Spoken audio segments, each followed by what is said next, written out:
தமிழ்நாட்டிலே தங்களாலே காலூன்ற முடியாது என்பதை நன்றாக தெரிந்து கொண்ட ஒரு இயக்கத்தினர் ஏதாவது ஒரு பிரச்சனையை கிளப்பிவிட்டு அதன் மூலமாக குளிர்காயலாமா என்று கனவு கண்டு கொண்டிருக்கிறார்கள். அது திராவிட மாடல் ஆட்சியிலே நிச்சயமாக நடக்காது. தீர்ப்பை மாற்றி சொல்ல வேண்டிய அவசியம் எங்களுக்கு கிடையாது. அவர்களுக்குத்தான் எல்லாமே உண்டே தவிர இந்த வழக்கு தொடர்வதற்கான அருகதை கூட அவர்களுக்கு கிடையாது. திருப்பரங்குன்றத்தில் எங்கே தீபம் ஏற்றப்படுகிறதோ அங்கே தான் தீபம் ஏற்றப்பட வேண்டும். அதை மாற்றி ஏற்கனவே ஒரு முறை நீதிமன்றம் சென்று நீதிமன்றம் தீர்ப்பை தந்துவிட்டது.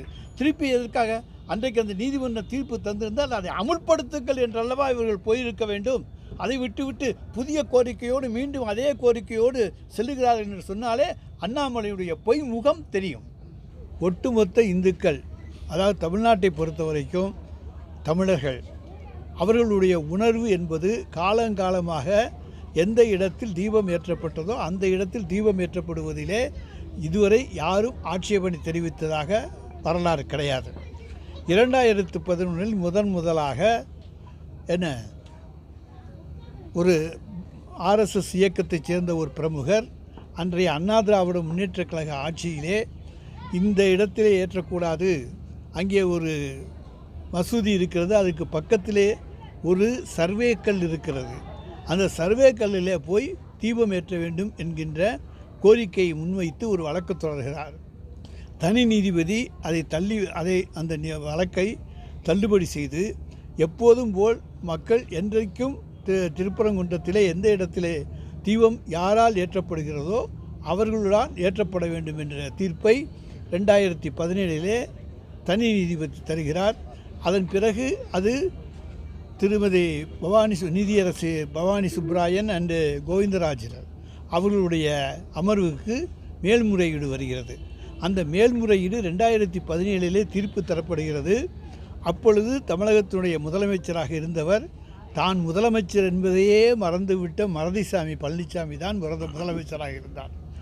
அவருடைய ஆட்சி காலத்திலே தான் இந்த இடத்தில்தான் எப்பொழுதும் தீபம் ஏற்றக்கூடிய உச்சி பிள்ளையார் கோயிலுக்கு பருகிலே தான் தீபம் ஏற்றப்பட வேண்டும் என்று அந்த 2 நீதிபதிகள் கொண்ட அமர்வும் அப்பீல் வழக்கில் மேல்முறையீடு வழக்கிலே தீர்ப்பு தந்திருக்கிறார்கள். எனவே இதுவரை வேறு யாரும் எந்த விதமான கோரிக்கைகளும் தமிழர்கள் யாரும் வைக்கவில்லை, தமிழ் மண்ணிலே யாரும் கேட்கவும் இல்லை. இதுவரை இந்த மாதிரியான பிரச்சனைகள் எழுப்பப்படவில்லை.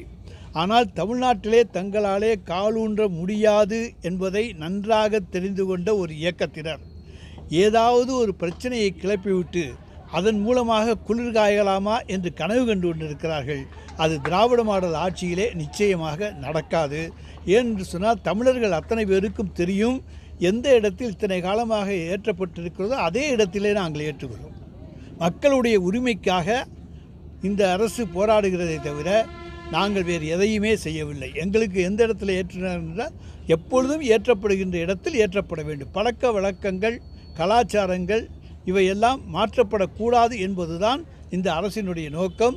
தமிழ்நாட்டினுடைய இந்துக்களின் நோக்கம் அதுதான். தமிழ்நாட்டு இந்துக்கள் இந்தியாவில் இருக்கக்கூடிய இந்துக்களிலிருந்து வேறுபட்டவர்கள். அவர்கள் திராவிட மாடல் ஆட்சியினுடைய ஆன்மீக அரசியலை நன்றாக அறிந்தவர்கள். என்றைக்கும் இந்த அரசுக்கு துணையாக இருப்பவர்கள். எங்கள் விருப்பம் வேறு, அவர்கள் விருப்பம் வேறு என்று இருந்தாலும் தங்களுக்கு நன்மை தருகிற அரசு இந்த அரசு தான் என்பதை உணர்ந்தவர்கள் அவர்கள். ஆனால் எடப்பாடி பழனிசாமி தான் ஆட்சியிலே தான் பெற்ற தீர்ப்பையே மறந்துவிட்டு இந்த புதிய தீர்ப்பை வரவேற்றிருப்பது எத்தகைய முட்டாள்தனம் என்பதை தமிழ்நாட்டு மக்கள் எண்ணி பார்த்து சிரிப்பார்கள். அண்ணாமலை இதே விமர்சனம் தான் வச்சிருக்காரு. இப்ப நீங்க சொன்ன 2014-17 இந்த விளக்கத்தை நீதிமன்ற தீர்ப்பையே ரகுபதி மாற்றி சொல்லி இருக்கிறாரு. 2014 என்ன சொல்லியிருக்காங்க? அப்படி அன்றைக்கு மாற்றி நாங்கள் செய்திருந்தால் அன்றைக்கு அண்ணா திராவிட முன்னேற்ற கழக அரசு உரிய இடத்திலே அல்லவா எந்த தீர்ப்பு வந்திருக்கிறதோ அந்த இடத்தில் ஏற்ற வேண்டும். நாங்கள் சொன்ன இடத்திலே தான் ஏற்றப்பட வேண்டும் என்கிற தீர்ப்பு வந்ததால் சொல்லுகிறார்கள். தீர்ப்பை மாற்றி சொல்ல வேண்டிய அவசியம் எங்களுக்கு கிடையாது. அவர்களுக்குத்தான் எல்லாமே உண்டே தவிர இந்த வழக்கு தொடர்வதற்கான அருகதை கூட அவர்களுக்கு கிடையாது. ஒரு முறை ஒரு வழக்கு முடிந்து விட்டது என்று சொன்னால் அதற்கு பிறகு அதை அணுகுவதற்கோ புதிதாக அதிலே மீண்டும் அதே பிரச்சனையை கிளப்புவதற்கோ அவர்களுக்கு எந்த விதமான அருகதையும் கிடையாது. நாங்கள் அரசியல் நோக்கத்துக்காக பாஜக ஆதரவு கொடுக்கல, நட்பின் அடிப்படையில் தான் திருப்பரங்குன்றத்தில் ஆதரவு கொடுத்தோம்னு செல்லூர் ராஜ் சொல்லியிருக்காரு. யாரு? செல்லூர் ராஜை போல சிறந்த ஜோக்கர் கிடையாது. அவர் அமைச்சராக இருக்கிற பொழுது அவருடைய அமைச்சரவை ஒரு முடிவை எடுக்கிறது, அவருடைய ஆட்சியிலே ஒரு தீர்ப்பு கிடைக்கிறது. அந்த தீர்ப்பை நாங்கள் பெரிதாக மதிக்கவில்லை.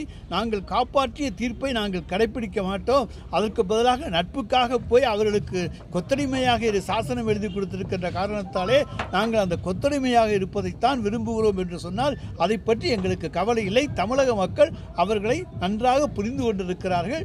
இனி அவர்களுடைய வேடம் தமிழ் மக்களிடத்திலே எடுபடாது. இந்த விவகாரத்தில் இஸ்லாமியர்கள் யாருமே எதிர்ப்பு தெரிவிக்கல, அவங்க அமைதியாக இருக்காங்க. அரசு தான் இந்துக்களுக்கு எதிராக செயல்படுறதுன்னு சொல்றாங்க. இஸ்லாமியர்கள் சார், இதை இந்து இஸ்லாமியர் அவர் இவர் என்றெல்லாம் பிரித்து பார்க்க வேண்டிய தேவையில்லை.